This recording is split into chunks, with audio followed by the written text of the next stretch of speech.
Hi guys, this is my update on my sports medicine rotation, but first wanted to encourage you to check out the other videos on the Global Health Bridge channel.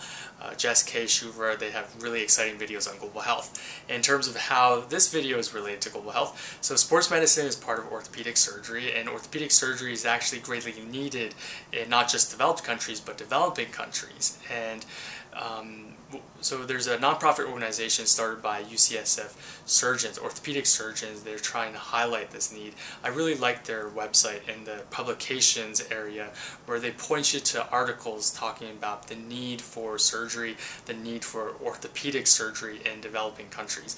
And there's also a really good article there by Paul Farmer and Jim Kim. And so one of the things I learned was that, for example, deaths from injuries, those total around 5 million a year, and it is around the same as deaths from HIV, AIDS, malaria, tuberculosis combined.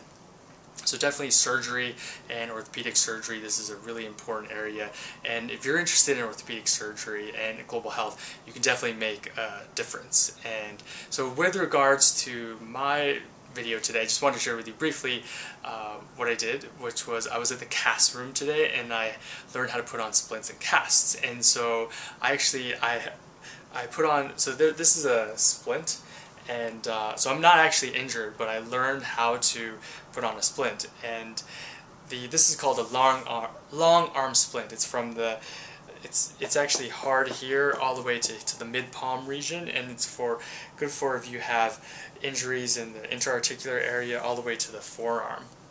So the difference between a splint and a cast is so a splint, if you can probably hear me, it's hard here, so this is a plaster, but you can also use fiberglass, but it's soft right here. A cast is hard all the way around, and so a splint is used for initial injury if you're worried about swelling, and also for if you have open wounds right here and you don't want to cover it up with a cast, then that's when you would want to use a splint. So it was a lot of fun learning how to put on splints, braces, and another thing I learned was that commonly affecting people are ankle sprains. So ankle sprains, you don't actually need usually to get an x-ray. Oftentimes x-rays are overused, and so the only times you need an x-ray when you have an ankle sprain is when if you have trouble bearing weight for for 4 steps. So if you step for 4 steps and you can't put weight on your ankle, then you're going to need